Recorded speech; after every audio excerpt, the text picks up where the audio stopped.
കെട്ടിപ്പൊക്കിയ കുടിലുകളാണ് ഈ കാടിൻ്റെ മക്കളുടെ താമസം. മഴ പെയ്താൽ ചോർന്നൊലിക്കുകയും സൂര്യനുദിച്ചാൽ വെയിലേൽക്കുമെന്ന അവസ്ഥയാണ് ഇവരുടെ കുടിലിൽ. 2-3 കിലോമീറ്റർ അകലെ നിന്ന് ചെറിയ കുഴൽ വഴിയാണ് വെള്ളം ശേഖരിക്കുന്നതെങ്കിലും ആനകൾ കുഴൽ നശിപ്പിക്കുന്നതിനാൽ ദൂരദിക്കിൽ നിന്ന് വെള്ളം ശേഖരിച്ച് മല കയറിയാണ് വീടുകളിലേക്ക് വെള്ളം എത്തിക്കുന്നത്. വളരെ കഷ്ടപ്പെട്ടാണ് ഞങ്ങളിവിടെ ജീവിക്കുന്നത്.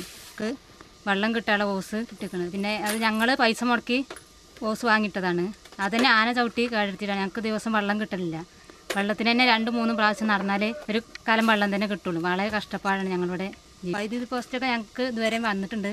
ഇതുവരെ വൈദ്യുതി കിട്ടിയിട്ടൊന്നുമില്ല. അതിൻ്റെ അടുത്ത് കൂടെയൊക്കെ എത്തിയിട്ടുണ്ട്. കോളനിക്ക് വന്നിട്ട് വീട് തരാം, അത് തരാം, ഇത് തരാം എന്നൊക്കെ പറയും. പിന്നെ ഇലക്ഷൻ കഴിഞ്ഞ് കഴിഞ്ഞാൽ ഇങ്ങോട്ട് കയറലുമില്ല. പിന്നെ എന്തെങ്കിലും ചെന്ന് പറഞ്ഞു കഴിഞ്ഞാൽ ഞങ്ങൾക്ക് ചെയ്തു തരാറില്ല. കഴിഞ്ഞ വർഷം ഫോറസ്റ്റ് ഡിപ്പാർട്ട്മെന്റ് കുടിവെള്ളത്തിനായി മലമുകളിൽ നിന്ന് പൈപ്പുകൾ മുഖേന കോളനിയിലേക്ക് വെള്ളം എത്തിച്ചിരുന്നു. 1 മാസം കഴിഞ്ഞപ്പോഴേക്ക് ആനകൾ പൈപ്പുകൾ ചവിട്ടിപ്പൊളിച്ചതോടെ പദ്ധതിയുടെ പ്രവർത്തനം ഇല്ലാതായി. ട്രൈബൽ വകുപ്പ് 3 വർഷം മുമ്പ് 5 വീടുകൾ നിർമ്മിക്കാൻ തുക വകയിരുത്തുകയും വീടുകളുടെ നിർമ്മാണ ചുമതല പാലക്കാടുള്ള നിർമ്മിതിക്ക് കൈമാറുകയും ചെയ്തു.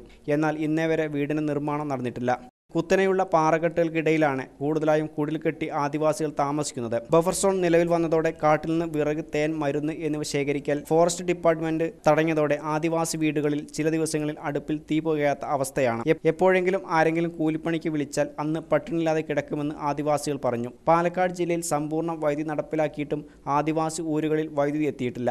കോളനിക്കിടയിലൂടെ വൈദ്യുതി ലൈൻ പോകുന്നുണ്ടെങ്കിലും ഇതുവരെ വൈദ്യുതി വിതരണം അനിശ്ചിതമായി നീളുകയാണ്. കുത്തനെയുള്ള പാറക്കെട്ടുകൾ കയറി ഇറങ്ങിയും പിഞ്ചുകുട്ടികൾ സ്കൂളിൽ പഠിക്കാനെത്തുന്നത്. ദുർഘടമായ പാത ആയതിനാൽ കുട്ടികൾ സ്കൂളിൽ പോകാൻ മടി കാണിക്കുന്നു. 10ാം ക്ലാസ് പൂർത്തിയാക്കാൻ ഈ കോളനികളിൽ താമസിക്കുന്ന ഒരു കുട്ടിക്ക് പോലും കഴിഞ്ഞിട്ടില്ലെന്നാണ് ഏറെ ദുഃഖകരം. ആദിവാസികൾക്കായി സർക്കാർ യഥേഷ്ടം ഫണ്ടുകൾ നീക്കിവെക്കുന്നുണ്ടെങ്കിലും ഈ കോളനിയെ അവഗണിക്കുന്ന കാഴ്ചയാണ് കാണാൻ കഴിയുന്നത്. ഇലക്ഷൻ വരുമ്പോൾ മാത്രം കോളനികളിൽ വന്ന് ക്ഷേമകാര്യങ്ങൾ അന്വേഷിച്ച് വേണ്ടത് ചെയ്യാമെന്ന് പറഞ്ഞു പോകുന്ന രാഷ്ട്രീയക്കാരെ വിശ്വസിക്കാൻ കഴിയില്ലെന്നും ഇന്നേവരെ അവർ ഒരു കാര്യവും ചെയ്തിട്ടില്ലെന്നും ആദിവാസികൾ കുറ്റപ്പെടുത്തി. പ്രദേശത്ത് തമ്പടിച്ച കാട്ടാനകൾ വന്നാൽ പേടിയില്ലാതെ ഉറങ്ങാൻ കഴിയുന്ന ഒരു വീട് പോലുമില്ല ഇവിടെ. അലനല്ലൂർ പഞ്ചായത്തിൽ 2 ആദിവാസി കോളനികൾ ഉണ്ടെങ്കിലും ഇന്നേവരെ ആദിവാസികൾക്ക് ഒരു ഫണ്ടും പഞ്ചായത്ത് മുഖേന ലഭിച്ചിട്ടില്ല. ഒരു ഭാഗത്ത് ഫോറസ്റ്റ് അധികൃതരുടെ കരുണയില്ലായ്മയും മറുഭാഗത്ത് ത്രിതല പഞ്ചായത്തിന്റെ ഒരു ആനുകൂല്യവും ലഭിക്കാത്ത അവസ്ഥയുമാണ് ഇവർക്കുള്ളത്.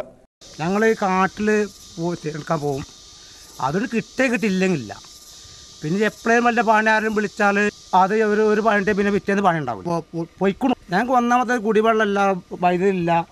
പിന്നെ വോട്ടുകാർ ഇവിടെ വരും, നിങ്ങൾക്ക് ആന തരാം, ചേന തരാം, ഓരോ കാര്യങ്ങൾ ചുള്ളവർ അത് പറയും. അത് കഴിഞ്ഞ് പോയാൽ പിന്നെ നമ്മളെ ഭാഗത്തേക്ക് തിരിഞ്ഞു നോക്കില്ല. എല്ലാ പാർട്ടിക്കാരും പരിപാടി തന്നെ. ഇത് കാലങ്ങൾ കുറച്ചായി.